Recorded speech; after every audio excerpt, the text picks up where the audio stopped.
Hello there. What we're going to be looking at in today's video is producing robust programs as part of OCR J276 GCSE Computer Science. We can see we're looking at quite a lot of content today. We're looking at defensive design considerations, program maintainability, testing, errors, and selecting and using suitable test data. So let's get going. We've got our learning outcomes there, and again we're looking at explanations for challenges, evaluations for experts to make sure you can show that higher level thinking and understanding. So defensive design, we can look at 4 different areas. First of all, input validation. If we are asking a user to enter yes or no, we want to make sure that we can cater for if they press the number 7, the number G, or a question mark. So input validation looks at what is being input and ensures that the data which is being input is valid. If it's invalid, then the error needs to be caught and then dealt with appropriately. We can look at authentication. If someone is logging into a system, we need to make sure that that person is who they are saying they are. If we want to plan for contingencies and misuse, we want to be thinking about how our programs could be abused or how different people might want to get information from it. So planning for contingencies and misuse are really important to make sure that your program is used for its intent, and then we're making sure that people aren't able to use it maliciously. So I want you to show your knowledge of defensive design. You need to make sure that you're happy with those 4 areas we looked at previously. If you want to do some more research, go for it, definitely. And I want to know who it's for, who it benefits, and why it's needed. Don't just state the obvious with this. Talk about specifically why authentication is needed. Talk about why validation is needed. Be specific. Remember, in the exam, if you don't state the obvious, the examiner won't know that. You may lose marks. You don't want that to happen. So give the video a pause, answer the questions, and then we'll move on. So up next, we're looking at a couple of aspects of program maintainability. There are loads out there, but I'm just going to focus on these 2 for today. We are looking at comments and we are looking at indentation. Apologies for the spelling mistake there. Comments are really handy in your code because it allows someone to see what it is you're going through, what the program is doing, what particular lines of code are doing. What you're doing, the whole idea of commenting is if you are working on some code, you leave it, someone else comes along and looks at your code and wants to carry it on, they'll be able to see from your comments what the variables are, what they're used for, what the functions are, what they're used for. If you're using any abstraction in there, how you've done it. The comments allow someone to be able to read and understand what's going on.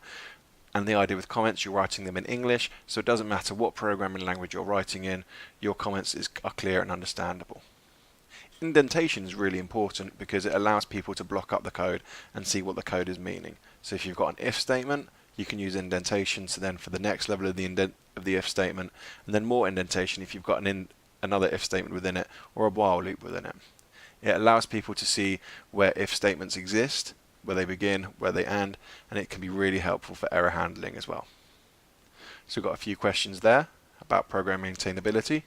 Give the video a quick pause and then we'll move on. So now we're going to look at 2 types of testing, which is iterative and terminal. As you can guess, iterative keeps on going as you're developing. So there are a lot of students who, when they are creating their pieces of work for their NEA, go through iterative testing. As when they create something, they test it. If it works, fantastic, they move on. If not, they keep testing until something gets fixed. Terminal testing occurs at the end of software development. So once everything's been completed, terminal testing takes place to see if everything is working. So we've completed our iterative testing, which takes place as we're developing. Terminal testing takes place after development has finished and we're ready to release a product. So there we can see some questions. Give the video a pause and give them an answer. And remember, for what are different types of testing, don't just state the obvious. Make sure you're going into as much detail as possible. So give the video a quick pause and then we'll move on. We're now going to look at syntax and logic errors.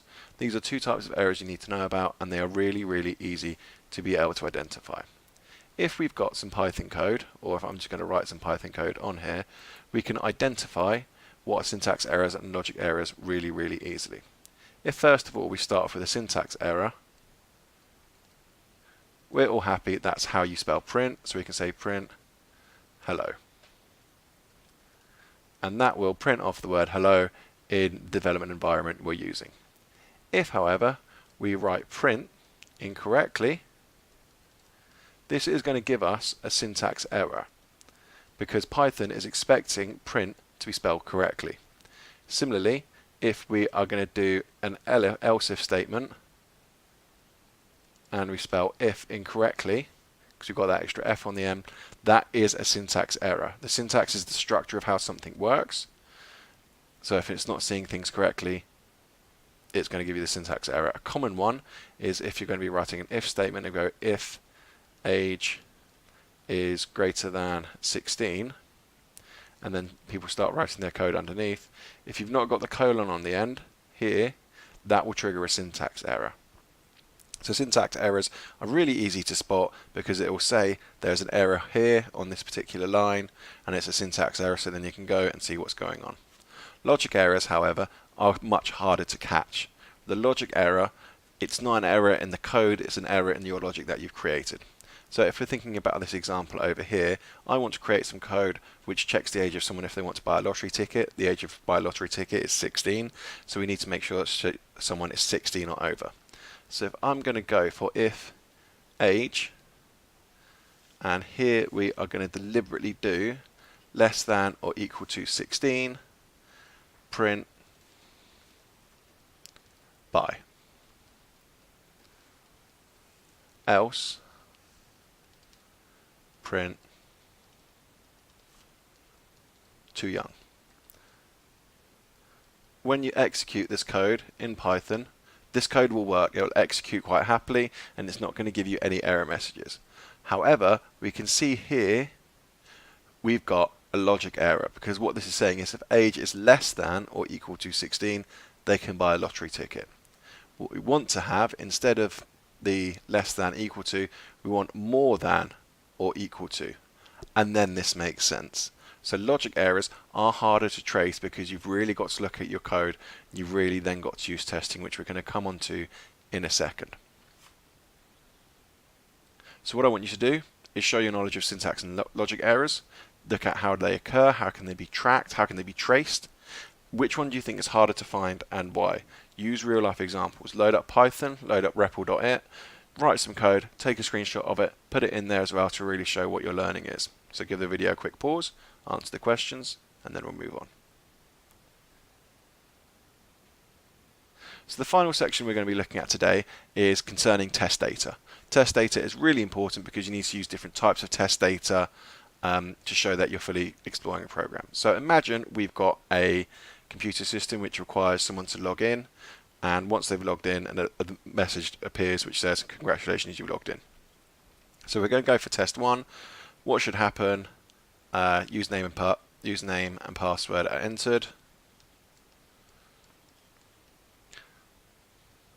What does happen? We're going to assume that everything's gone all right there, so we're just going to say logs in, because the user data we're going to use is going to be Bob and is going to be cub for the password. So this is the test data that we are using to be able to log in, and the successful yes, and over here we can put an image reference number, so we might say image A.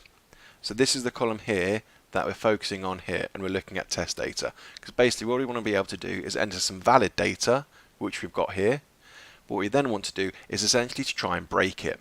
So if we go for Bob in lowercase and then cub in uppercase, what this should do is, because we've got in our variables Bob with a capital B, everything else lowercase, this shouldn't work. So with this test data here, we are testing to see if it's case sensitive or not. What we then want to do down here is put some extreme data in. So we're just going to put in some random pieces of information, random symbols. It's not what we're looking for, but what we want to be able to do is to make sure that if we're trying to break our program, some form of error message crops up. So when we're looking at test data, we want to have valid test data. We want to be looking at the case sensitivity. We also want to look at what's going to be happening when you throw different symbols in there. Interesting to use test data when you're doing it is using quotation marks, because of course quotation marks are used to start strings and show the breaking of strings as well. So this could be a really fun one to use if you're when you're testing your program to see if it's going to be working or not. So the last activity you guys are going to be doing is looking at different types of test data, why different test data is required, how can the test data be selected. And again, make sure we're looking at different types of data. It's not one size fits all. You need to make sure you're testing as much as possible. I hope this video has been useful for you. I hope you've enjoyed the lesson, and I'll see you in another video. See you later.